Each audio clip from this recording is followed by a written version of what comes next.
All right, let's take a break. The light's changing also because of the clouds.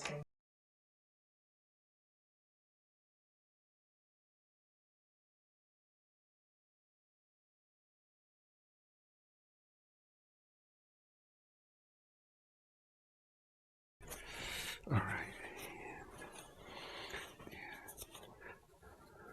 It was right, but yeah.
Dread.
Everything is so dry after lunch that paint won't just move.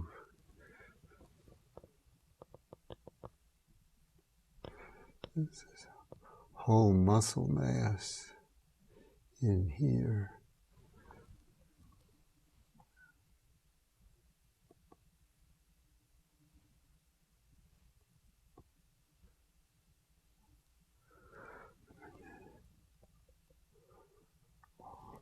Turning under.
Okay, so that's that, and then back to.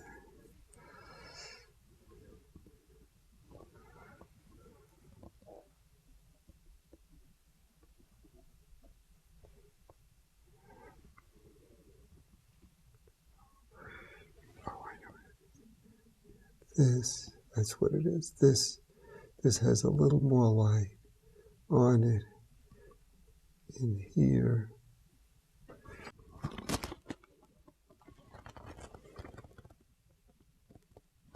And then it gets cooler.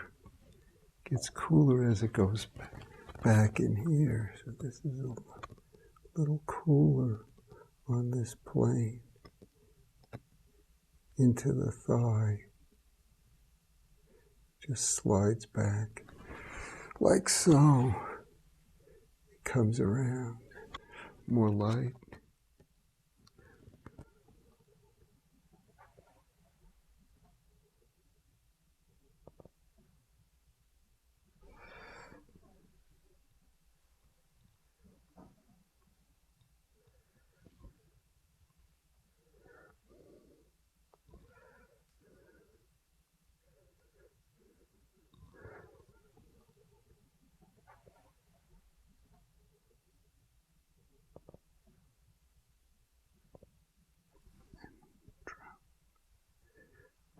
Drop that down to color.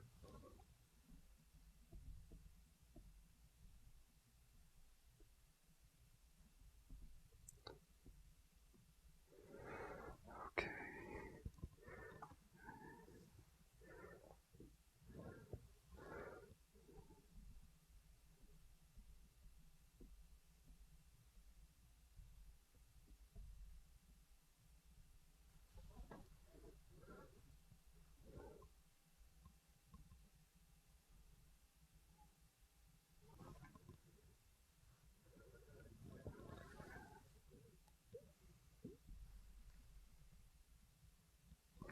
So the highlight would be on the corner of the planes here.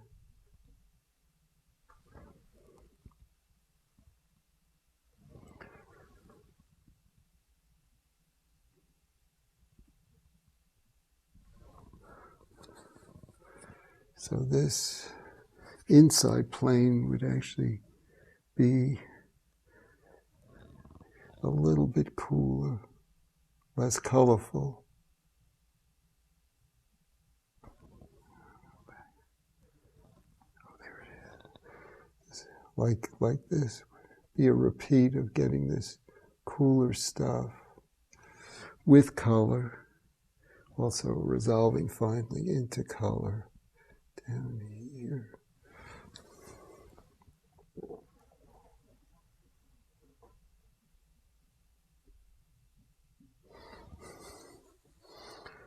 And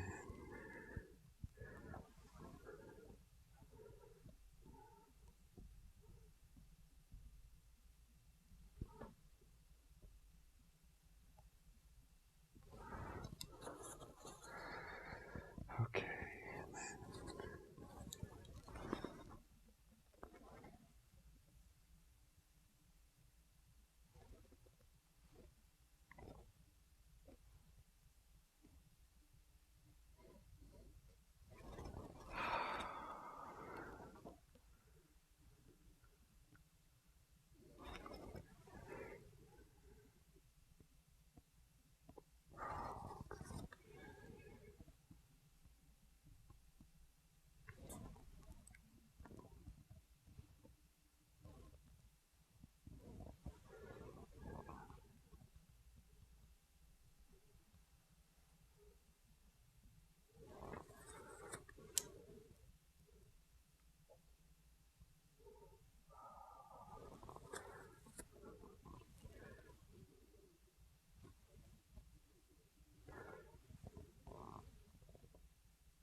Too much.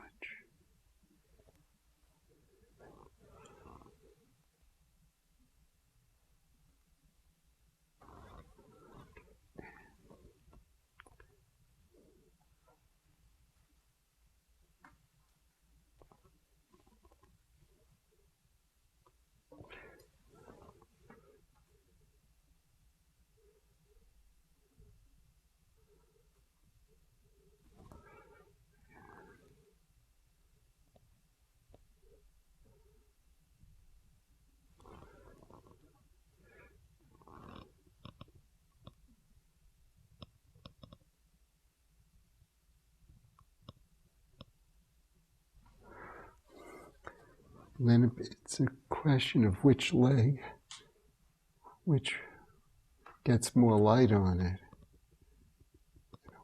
This one, and letting this top one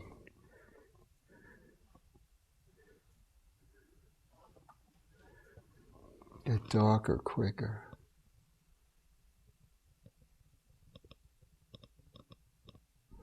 Drop that off like so.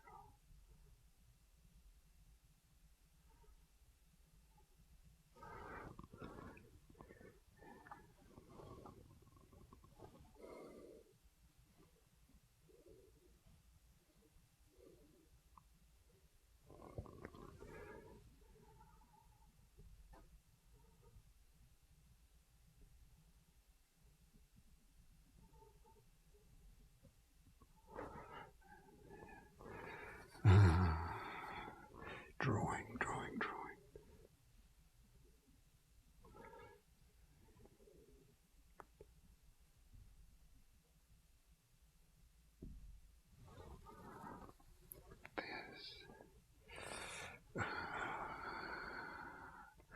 Okay, so there's this.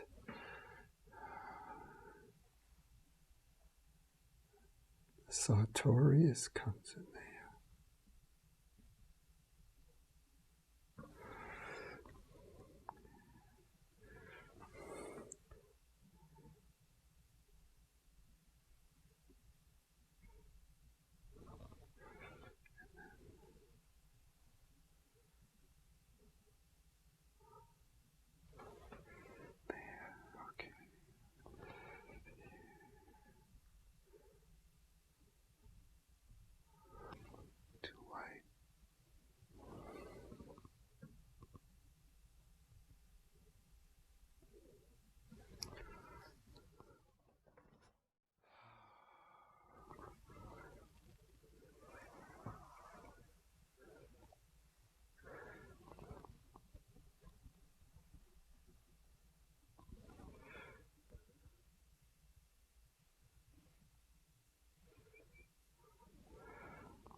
since the filming yesterday and today, what I essentially did was mostly in the background, just repainting some of the background and making it simpler and working around the figure. I added some of the drapery or a little more involvement in the drapery, but a lot of it was just I raised the value slightly in the background to give it more depth and an area quality. And I did work in the figure. I tried to work a little more subtly, subtlety into what I had previously done, and try to get the light to flow a little bit more from one area to the other. The problem with the painting overall, I know it has a certain look to it, but one of the difficulties I've been having with the painting was, let's say, starting too quickly and perhaps being too self-conscious with the filming of it. Normally when I start, I have an idea. I mean, I had the concept in mind. What I didn't really have was the color aspect of the painting. Normally I would project in my mind some kind of color family that the painting is going to be in, what color the shadows will be, and how that'll relate to the rest of the colors in the painting, the background, as well as the skin color in the light. And this time, as I said, maybe because of the constraints of the filming, I just thought I could sail right in and just get it as I went along. The point being, the more knowns you start out with, the more constraints you have to operate within, the easier it is to paint. The more you're just trying to match what you see, the more difficult it is, which I talked about a little bit, I think, in the beginning of the filming. For example, I started with the too much red in the skin. Another thing I didn't consider. I started with too much red in the skin, which left me with no color to use as color. So gradually, what I did was add more ochre and more colorlessness to the skin so I could spot the reds, in places to make more artistic use of them. So it's like the old proverb, begin in haste, repent in leisure, that my mother often quoted to me. But so that is some of the problems that I've had in terms of trying to resolve the issues of the painting. So again, the point is that the clearer your idea is for the entire concept as well as the components of the concept, it's much easier to fit your subject matter into that and have a consistent structural painting. And the less you know, the more it comes back to haunt you in anything. So anyhow, I will try to, just finish off as much as time and tape will allow from this stage on. And I think one thing that is perhaps noticeable is what a difference doing subsidiary material, not the figure, means in the painting. A lot of students tend to disregard the background as something that they'll get into later on in the painting, and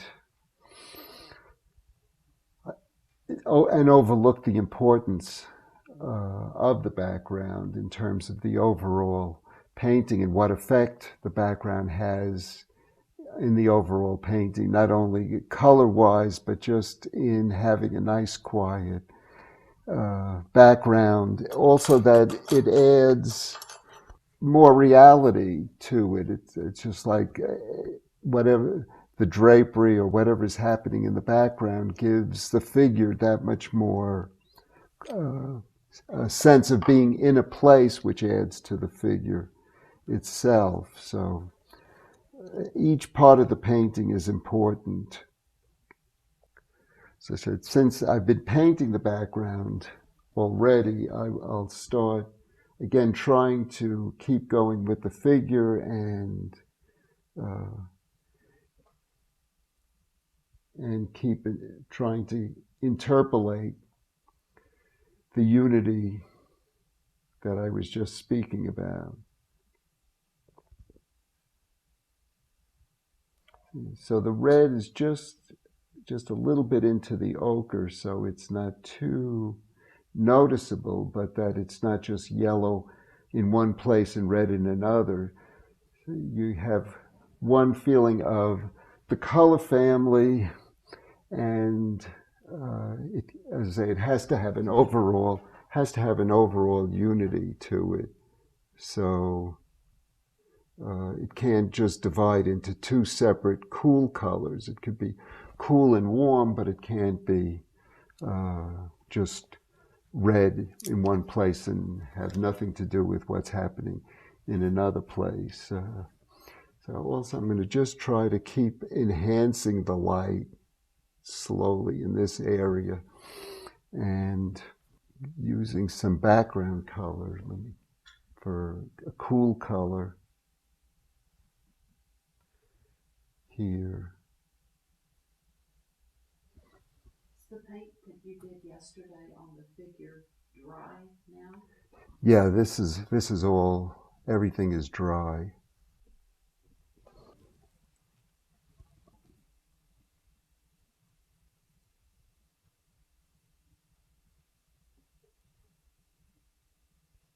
What I tend to think about the second day is that I'm adding another layer of skin to the figure.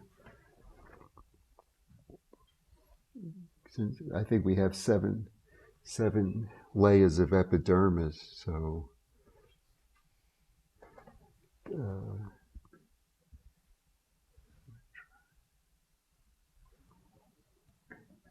so I'm just adding one of those layers.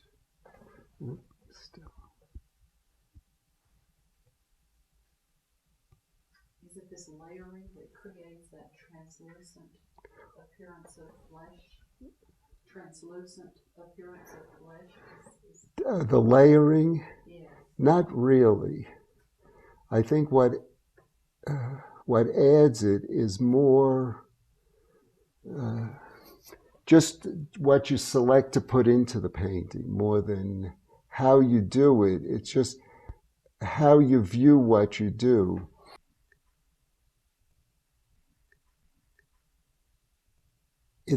I don't think it's, I may be wrong, but I don't think it's so much of a technical thing as much as what you're looking for when you're painting, that if you see it, if you see light and you try to paint it luminously, or you see it, you will try to paint it more luminously, and that will give that translucent quality. Though, of course, oil paint over the years becomes thinner. It's what I think technically it's called saponification. It gets a soapy quality to it, and so a lot of works by so-called masters, well, Rembrandt and that era of painting where a lot of glazing has been attributed to them. I think it's in a large measure due to the saponification or the thinning out of oil of the paint, rather than them actually doing the amount of glazing that's been attributed to them. But you see, I'm not really, I don't really consider myself heavily into technique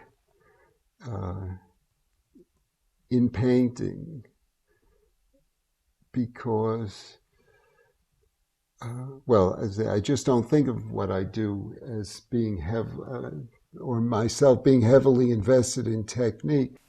It's just I have an idea.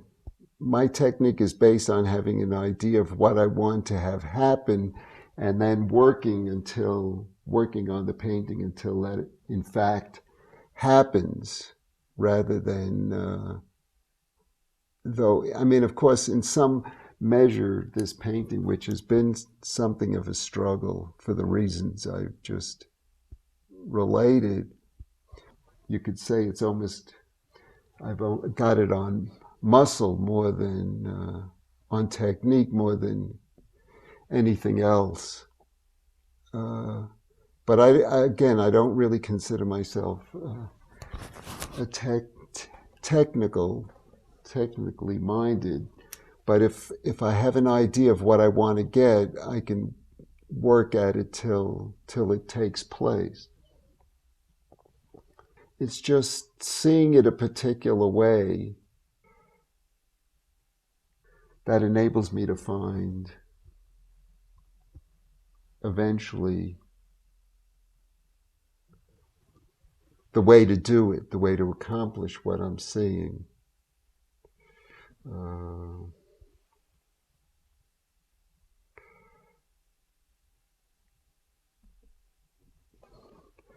So it depends on your vision for the painting, and also your internal vision, how you see, and select out of what you're seeing, how to select out of what you're seeing what you feel will work in the painting. And also letting the painting guide what's happening, or what, like assessing whether this looks like it's too light, too dark, and just, most of my technique really has to do with holding the brush and letting the paint do, or let's say, manipulating the paint in a particular way. Just getting a feeling of what's happening on the brush.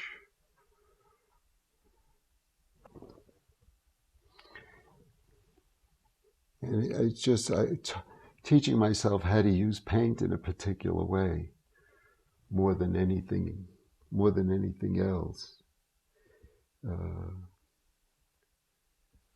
Something I have to learn to do better at some point, or try.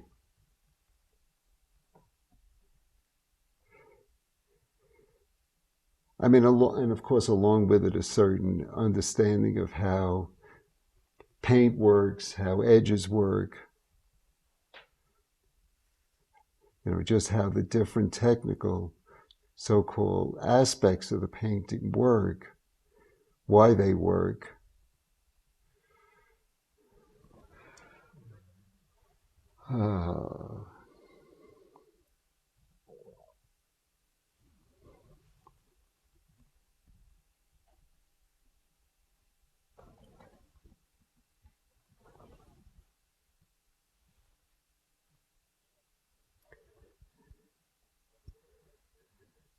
What I depend on is seeing the logic in the painting more than anything. The logic not only in the painting, but also the logic, the way light works, the way color works. Wow, that could make that really bright.